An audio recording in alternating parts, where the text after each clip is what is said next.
नमस्कार दोस्तों, मैं हूं डॉक्टर शमीम खान, आपका ट्रस्टेड रियल एस्टेट एक्सपर्ट। आज की वीडियो में हम बात करेंगे एक ऐसे एरिया के बारे में जो अगले 10 सालों में भारत का सबसे बड़ा इकोनॉमिक और इंफ्रास्ट्रक्चरल हब बनने वाला है। मैं बात कर रहा हूं नोएडा एक्सप्रेसवे यानी जेवर इंटरनेशनल एयरपोर्ट और एडा फिल्म सिटी की डेवलपमेंट के बारे में। आर्थिक विकास की नई इबारत लिखते हुए दिल्ली एनसीआर का प्रसार नोएडा से आगे की तरफ सबसे प्रबल रूप ले रहा है। एनसीआर में तरक्की और समृद्धि के इसी नए इतिहास का नाम है Yamuna expressway industrial development authority के प्रयासों से सरकारी और निजी दोनों क्षेत्रों में तेजी से बड़े बड़े निवेश हो रहे हैं। जेवर एयरपोर्ट और फिल्म सिटी एक्सप्रेसवे क्षेत्र में प्लांट डेवलपमेंट की एक वानगी है। इसके अलावा toy park, herbal park, electronic park और अपैरल पार्क जैसी सैकड़ों योजनाओं पर काम चल रहा है। अगर आप अपने इन्वेस्टमेंट के लिए बेस्ट लोकेशन ढूंढ रहे हैं तो ये वीडियो आपके लिए है। मैं आपको बताऊंगा कि यमुना एक्सप्रेसवे और जेवर इंटरनेशनल एयरपोर्ट के बारे में की हाइलाइट्स और एडा फिल्म सिटी के हर सेक्टर और कमर्शियल एंड इंडस्ट्रियल सेक्टर्स के बारे में डिटेल्ड इंफॉर्मेशन, कौन से सेक्टर रेजिडेंशियल हैं, कौन से इंडस्ट्रियल हैं और कौन से सेक्टर कमर्शियल हैं। तो इस वीडियो को एंड तक जरूर देखिए। अभी पहले हम बात करते हैं पार्ट 1 यानी यमुना एक्सप्रेसवे क्या है और ये कैसे बना। यमुना एक्सप्रेसवे 165 किलोमीटर लंबा कंट्रोल एक्सेस एक्सप्रेसवे है जो ग्रेटर नोएडा को आगरा से कनेक्ट करता है। ये एक्सप्रेसवे ना सिर्फ दिल्ली एनसीआर की ट्रैफिक को ईज करता है बल्कि पूरे रीजन यानी एरिया को इकोनॉमिक ग्रोथ को एक्सेलरेट कर रहा है।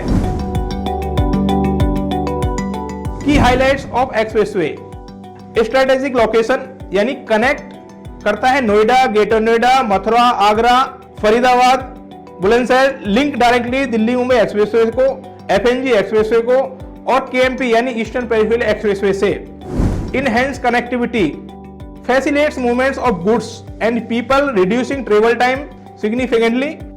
Boost region tourism by connecting major tourist spots like Mathura, Vrindavan, Agra and Fatehpur Sikri. अब बात करते हैं development opportunities. Perfect location for residential and commercial and industrial development along it's corridor. Yamuna expressway एक लाइफलाइन बन गया है जो न सिर्फ कनेक्टिविटी इंप्रूव करेगा बल्कि सराउंडिंग एरियाज में ह्यूज ग्रोथ पोटेंशियल क्रिएट करेगा। और अब बात करते हैं पार्ट 2 यानी नोएडा जेवर इंटरनेशनल एयरपोर्ट के बारे में। जेवर इंटरनेशनल एयरपोर्ट जो कि 2025 अप्रैल तक ऑपरेशनल हो चुका होगा, जिसका पहला ट्रायल सक्सेसफुली अभी दिसंबर में कंप्लीट हो चुका है।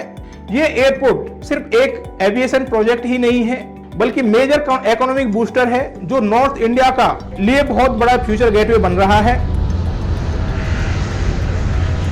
अब बात करते हैं की highlights of Noida international airport की।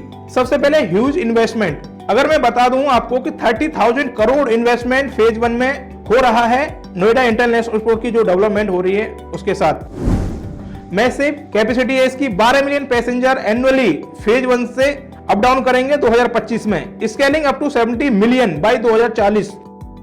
और यहाँ जॉब क्रिएशन जो एक्सपेक्टेड है 2 लाख से ज्यादा जॉब 2030 तक across aviation, hospitality and logistics से। Global connectivity will connect Delhi, Agra, Jaipur, Lucknow and more cities via expressways, bullet train and metros.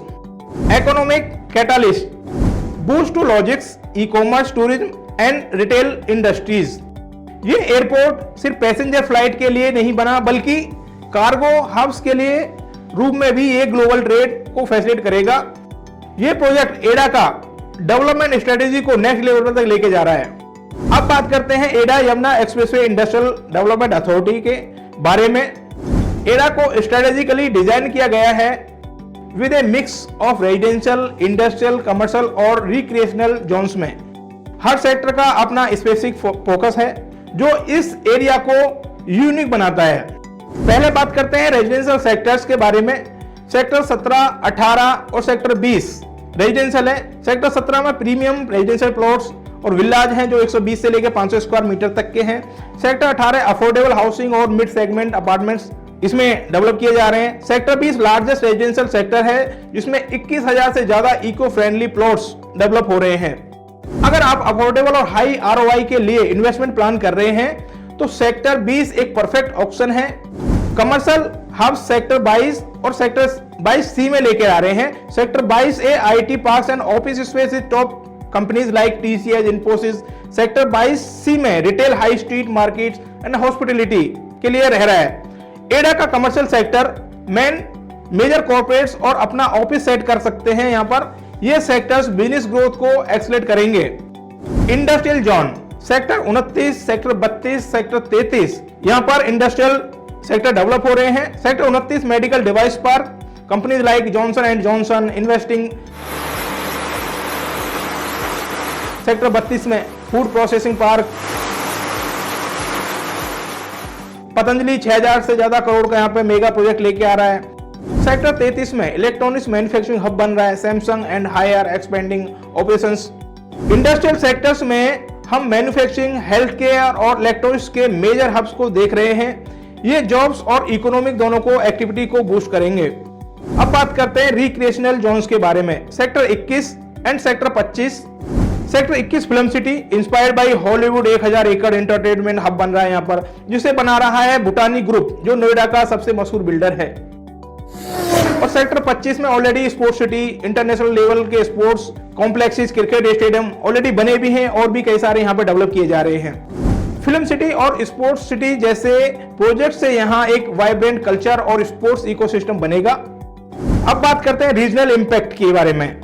ये डेवलपमेंट सिर्फ येडा तक सीमित ही नहीं है, ये सराउंडिंग्स एरियाज में भी फायदा पहुंचाएंगे, जैसे Noida, greater Noida, Mathura, Agra, Aligarh, Bulandshahr, Palwal, Faridabad. Regional benefits में जान लेते हैं कुछ। नोएडा एंड ग्रेटर नोएडा जैसे रिड्यूस ट्रैफिक कंजक्शन है वो रिड्यूस होता है, इससे न्यू बिजनेसेस एंड जॉब यहाँ पर अपॉर्चुनिटी मिलती है। Mathura and Agra tourism growth को बहुत ज्यादा ये बेटर कनेक्टिविटी मिल रही है इंटरनेशनल एयरपोर्ट से। फरीदाबाद, पलवल को approximately industrial zones and job creation के लिए बहुत ज्यादा बेनिफिट मिल रहा है। अलीगढ़ एंड बुलंदशहर को बूस्ट होगा एग्रीकल्चर, फूड प्रोसेसिंग इंडस्ट्रीज। एडा और एयरपोर्ट की डेवलपमेंट पूरे रीजन एरिया में इंटरकनेक्टेड और सेल्फ सस्टेनेबल इकोसिस्टम में बदल रही है।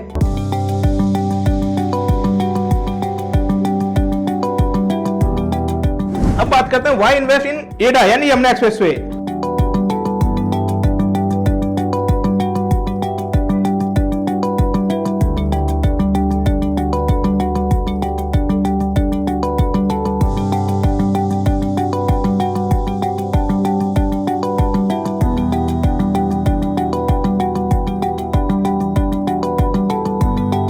अब आप सोच रहे होंगे कि ये सब अपॉर्चुनिटी का फायदा हम कैसे उठा सकते हैं, तो चलिए देखते हैं येडा एरिया में इन्वेस्टमेंट करने के 5 reasons. Top 5 reasons to invest in Yamuna expressway. पहला है अफोर्डेबल लैंड प्राइस। अभी भी यहाँ पर गुड़गांव और नोएडा से 40% चीपर यहाँ पर अभी आपको प्राइस मिल सकता है। दूसरा है huge ROI, potential land price expected to double in 3 to 5 years। तीसरा है strategic connectivity, direct access to Jewar airport, expressways and metros and port taxis. चौथा है job creation, over 10 lakh jobs across IT, manufacturing and tourism sectors. Point 5 आता है smart infrastructure, solar powered homes, electric vehicles zones and metro connectivity. ये सब reason एडा को एक future investment destination बनाते हैं। तो दोस्तों, अगर आपको अपने फ्यूचर इन्वेस्टमेंट को सिक्योर करना है तो नोएडा, ग्रेटर नोएडा और यमुना एक्सप्रेसवे, जेवर एयरपोर्ट के आसपास, फिल्म सिटी के आसपास की डेवलपमेंट आपके लिए बेस्ट अपॉर्चुनिटी है। अगर आपको इस एरिया के बारे में, इन्वेस्टमेंट अपॉर्चुनिटी के बारे में और इंफॉर्मेशन चाहिए तो दिए गए नंबर पर व्हाट्सएप कीजिए या नीचे दिए गए लिंक पर क्लिक करके अपना फॉर्म फिल कीजिए। हमारी टीम आपकी इसमें बहुत अच्छे से हेल्प करेगी। वीडियो को लाइक कीजिए, अपने दोस्तों के साथ इसे शेयर कीजिए और ऐसे ही इंफॉर्मेटिव वीडियो के लिए चैनल को सब्सक्राइब करना ना भूलें। सुरक्षित रहिए, इन्वेस्टमेंट सोच समझ कर करिए। धन्यवाद।